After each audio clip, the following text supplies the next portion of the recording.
Well, hello everyone, and welcome to Beavertail Books. We have had so much fun watching the mural go up next door, and it just blossomed. We were thrilled to get to meet Nick, and we're thrilled to have him here to talk about the experience.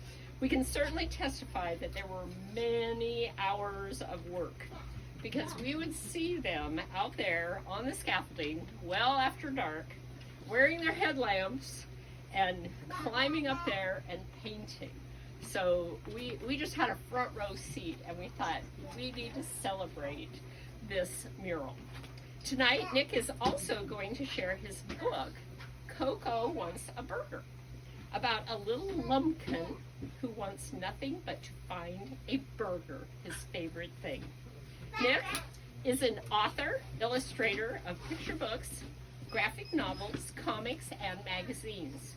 You can see his colorful murals all around the city of Des Moines, and I'm sure he's going to tell you where else you can find it. His bio says he is also a coffee lover, and he enjoys walking the trails with his husband Alec and their mini dachshund Charlie. So join me in warm welcome for artist, illustrator, and author Nic Roth. Thank you. Thanks for coming. I'm Nic Roth, and this is my husband Alec. He's in the back there, who's very important in everything I do. So I just wanted to talk briefly about my inspiration and just kind of growing up and what it took to become an artist. I started doing a lot of drawings when I was a kid. I would doodle at church. I submitted my work to Disney in 5th grade. Never heard back. Still waiting. We'll see. But yeah, so I did a lot of commissions even for just classmates, and I collected series books, which were a big inspiration for everything I do now. So I fell in love with cartoons, and I just loved books. And so I started making my own drawings in high school. I filled sketchbooks with drawings like these. Then I also ended up going to college in Minnesota, where I kind of refined my skills and just continued to develop those. Here's some pieces that I made at that time. I did some paintings as well as like lots of line drawings. And I started to develop this character. They're called lumpkins.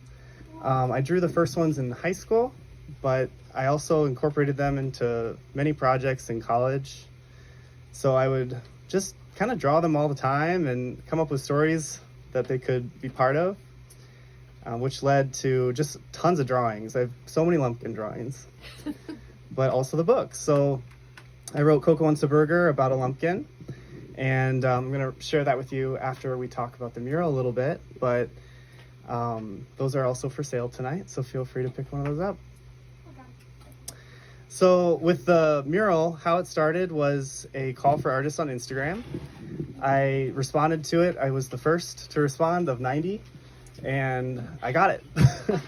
So I started the design process pretty much right away, which took about a month. And I'm just going to walk you through it pretty quickly. This was the first design for the mural. You can kind of see it's pretty different, same vibe, but lots of different things going on. I had the wrong kind of cabbage on the left there, the purple cabbage. And they were pretty picky about the right cabbage because, you know, kimchi is very specific and needs Napa cabbage, not that. So I learned a lot about South Korean cuisine through just working on this project. Here's the final design that was approved. You can see all the changes, and my husband had the idea of adding the kiosk with some South Korean ligatures, which is so important, and added a lot. There's also 2 more murals if you haven't been in there yet. There's one in the hallway and one in the vestibule, which some people don't know what that is, but it's like an entryway, like when you walk in. I got used to calling it that, and some people don't know. But this was the original design for the hallway mural. We decided it was a little too busy, but it was all the characters from the outside mural making the foods that they're part of. So I thought that was funny. But then we decided to go with something simpler, so I offered up all these different designs. They ended up going with this one. So have you seen it? There you go. So a big part of the process was pivoting and learning to like work with something that's not ideal, or just like learning in general. This is the first of many things that happened, but I found out that I had taken down the wrong dimensions and I needed a whole nother row of birds. So the day that I was set to install, I had to draw those little birds on my iPad in the restaurant, or as a construction site at the time. But just like pivoting and trying to stay cool with it, I projected onto a wall in a different room because the hallway was too narrow to actually use the video projector and do it this classic standard way. So that was another, just like pivot moment. You can see on the right, that's actually the drawing that I like projected in a different room and flipped on its backside and covered in graphite powder. So then if you look here, I taped the graphite powder to the wall, and then we used a pencil, and just the pressure from the pencil like over top the projected drawing is how we got the pencil onto the wall. So it was like very not ideal, but I mean, I had probably the coolest, most professional muralist in Iowa was telling me that this is how you do it. And Jimmy Navarro is just an incredible man, and couldn't have done it without him. And he was always on the phone helping me through these kind of things, because this was my first mural, so I was clueless. And so it worked though, and that's the final mural in the hallway. So we did that first because they were kind of still working on the parking lot, and so we did interior, and then we were planning to go outside. This was the plan for the vestibule originally. We had some yellow moments there, an accent wall. Ended up simplifying it into just the pattern only, and the goal was to just celebrate all the characters that we had invented outside and bring them inside and have them in a different like pose and just celebrating. And they wanted something limited palette, just because inside it's very yellow and outside it's very colorful, so they wanted you to have a breather in there. So I started the vestibule after the hallway. That is me projecting on pizza boxes because it's like so high up. So like we had to do like 9 different projections to piece together the repeating pattern. And that was the most awkward, scary one.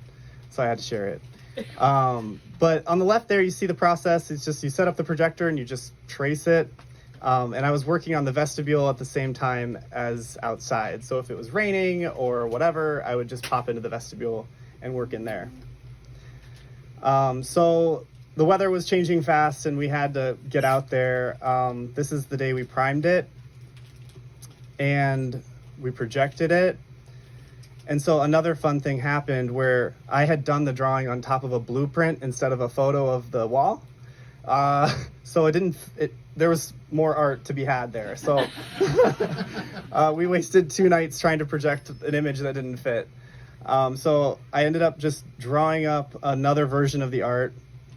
And here's that newest version with the second kiosk on the right side and the new characters. And I did all that just on the fly. Like, okay, we're changing the art now.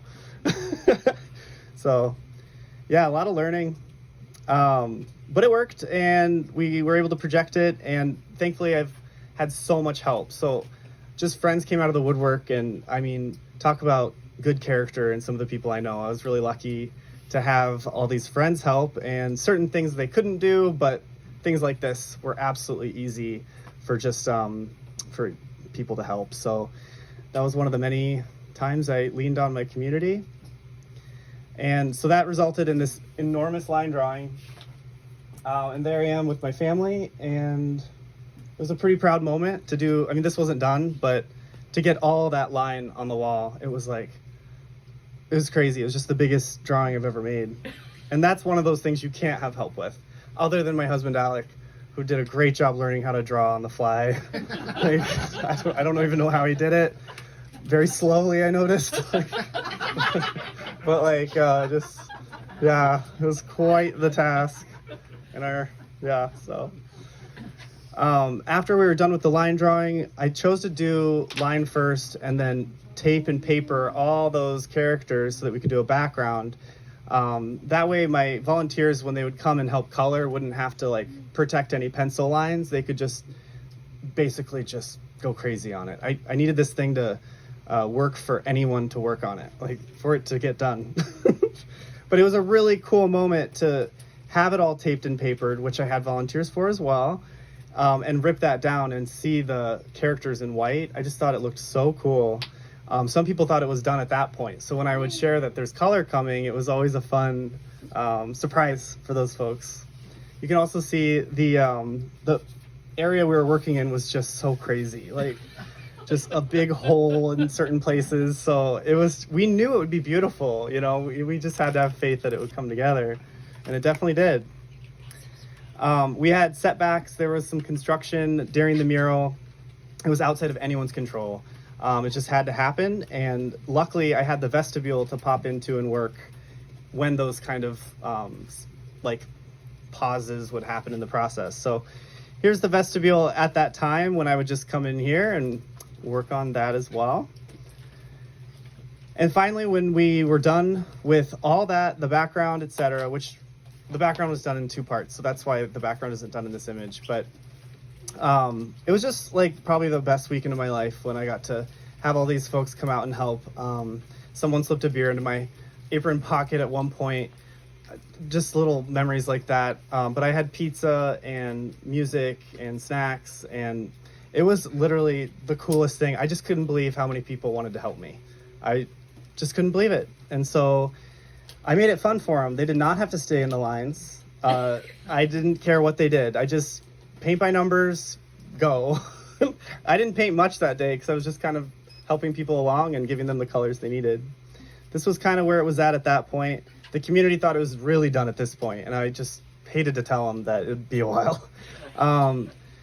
That's because you have to go back through and just kind of fix all that line work. So you can see on the left, that's what it would look like after a volunteer would paint it, and then on the right, after I would go back and fix it. So at one point, I mean, people really did think it was done. I just can't. Some people would argue with me, you should just leave it. Like, But it was getting cold. It was getting cold. People were probably worried about me. It's fine. And so then I got to sign it. After Thanksgiving, I signed it. It was getting very cold, but we finished just in time. So it was really good, serendipitous timing there. But even the front we did paint with the help of the contractor. So I'm proud of being able to say that I just, painted that whole thing. Like front, inside, all of it. And that's me signing the vestibule, which I had 3 solid 12-hour days after I finished the big exterior mural. That was the hardest part. Going back into that little cube and continuing to work felt like punishment. But, sometimes that is how life goes. You just have to do it. So, Alec, sorry you had to deal with that. I wasn't the cutest during that. Oh, boy. Oh, and then, fun fact, I tracked every hour I worked on it. I was very curious and diligent with that. So it did take 850 hours down to the 15 minutes and 2.5 hours to install it. Or sorry, I wish. 2.5 months to install it and a month to design it.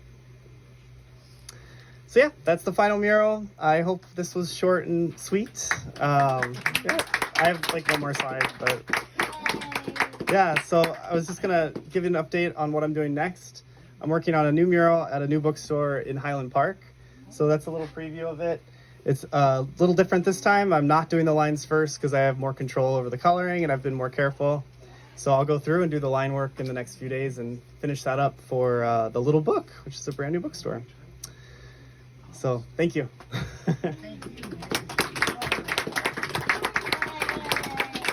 I guess I'm going to read my book now. Or are there questions? Oh, yeah, of course. Yeah, do you guys have questions? Happy to answer them. I have a question. Absolutely. So what's more fun, murals or books? Oh, that's a hard question. Right now, murals, because that was the most exciting thing I've ever done. Yeah. So I can't wait to do another book. I'm working on one now, but that was so fun. And to have so many people involved, and that was a blast. Yeah. Other questions? Any other questions? Yes. You said that the little book mural that you're doing, you have more control over the color. Can you expand more on that? Yeah, I just don't have any volunteers working on a giant coloring book for me. Like that, I had 2 weekends where I had people with me, fed them, made them happy, and then let them go crazy. And sometimes to really bad results. My neighbor painted a human hand green, and that was the worst one by far. I couldn't believe it. Like, wow, green. Didn't even ask me what color I wanted that. Okay. But with this one, I've done all the painting, so I can like be a little more careful, and so I don't have to protect that original draft because I'm protecting it as I go. I think it's going to save time in that regard. Yeah. Any other questions? I love questions. One more. How do you do the murals in so little time? That's a good question. Just long hours. You just have to work really hard. That's it. Make sure you sleep and eat.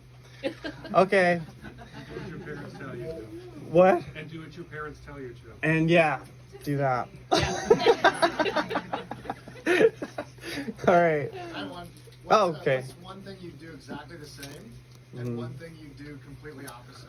Wow, that's a good question. I wish I had a few minutes to like, wow. Okay, something I do the exact same is sign up for it and just jump in with literally no idea what I'm doing and telling them that and them being open to it too because it was their first takeout restaurant. They were learning things and having delays too. So I think my attitude I wouldn't change. Like that was awesome. Just like the willingness to do something new. I'm pretty proud of that. I wouldn't change it. And the design. I wouldn't change a thing about the design. I think that was all very natural and exactly how I want it.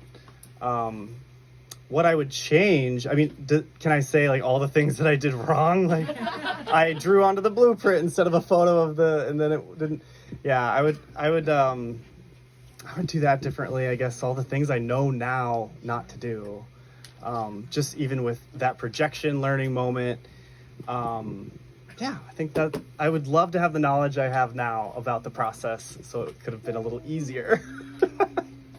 So, yeah, all right. Oh, sure. Yeah, how did you get the word out about asking for volunteers, and what was your response to the community collaboration? Yeah, I just texted everyone I knew, and they all kind of knew what had happened. I had gotten this, it felt like a game show. Like I had been entered into a game show. I had this much time to do it, and like, it was all very extreme. I missed 3 trips. I mean, I just like went to a different country, and everyone kind of knew it. So everyone wanted to help, and when they could.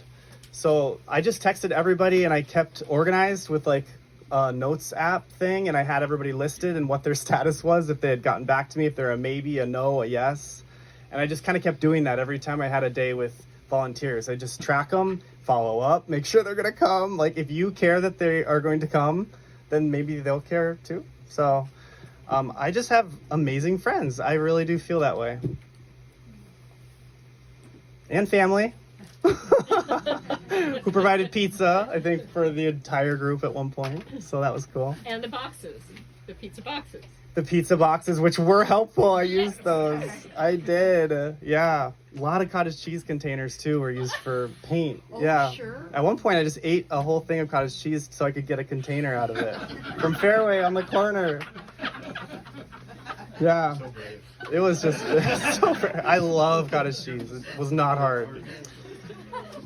All right. Well, thank you so much. You guys are great. Yeah. And now we're going to hear the book. Sure. You got a copy? Can I use that one? Yes. Okay. All right. So this is Coco Wants a Burger, an old favorite. I've never done it with a mic, but I'm sure it'll be fine. You want someone to hold it for you? No, that might just be... No. Let's just try it. Maybe. Maybe. Can't do the pages and everything. All right. Okay. So, Coco Wants a Burger by me. How many of you have read Coco Wants a Burger? Awesome. I have it. Yes. Coco Wants a Burger. And here they are. And there they are, reading the book you're reading. It says, for Mom. Coco the Lumpkin loved hamburgers. but he'd never actually tasted one. Do you see the carrot wallpaper? Chopper the Lumpkin had all the burgers in Veganville. And he never let Coco have a burger. You'll see. At the farmer's market, Chopper bought out all the burgers from the burger stand. It says sold out. And there he goes.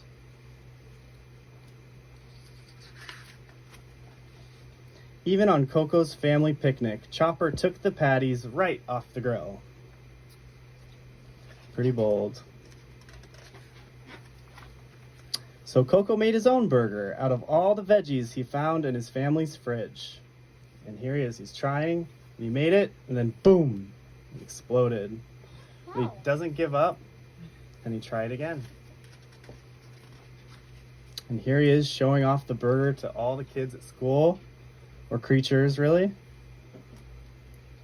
But Chopper took that away too. He's a mean bully. Coco was devastated. He just really wants a burger. Hmm? He just really wants a burger. He really does. But the next day, he followed Chopper home after school. He was going into the dark forest with the sad bird. There he is. He got on his tippy toes and peeked into Chopper's bedroom window. Coco knew what it was like to want something more than anything. So Chopper is at an orphanage. He doesn't have any family. Coco knew how to help. The next morning, he got to work. And there he is calling all of his buddies. These little characters are named Chopsticks, if you're curious. A party just for Chopper. It says, Chopper, you're invited. Coco and his friends worked hard to put it all together. And there they are working hard, except for Chopstick, sleeping. And the party was a hit, but something was missing. Burgers. You got it. Burgers! Or Chopper brought burgers. Burgers. And there's some bacon ones in there too. What? Yeah. Ooh. But what's this? Looks like there's two cuties walking by. And there's Chopstick passed out. Coco and Chopper loved milkshakes, but they'd never actually tasted one. And so begins the cycle. So now they want a milkshake. That's right. The end.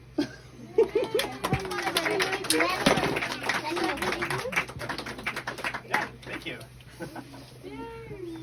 All right. Well, thank you so much for coming, and thank you for brightening up the neighborhood for us. We love it. We love looking out there every day. Oh, I'm so glad.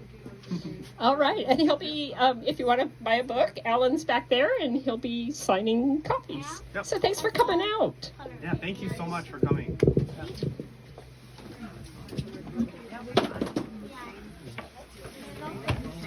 Do a little adjustment here. Help you. I didn't know about that. That would have been so cool. I should have. At your next casting call, reach. I will. I'll include you. Absolutely. Yeah. It really was. Some people would be worried about it. They'd be like, "Oh, I don't want to ruin your art," and I was like, "You can't. You literally can't. I've designed it so you cannot ruin it." It's a community thing, and people are like, can I color that? Color that? Actually, and that's what made it fun. I'd be like, "Okay, so what character do you want to do?" And then they know which one they I color. would want to do a chocolate cake. I have got to bring him into a story.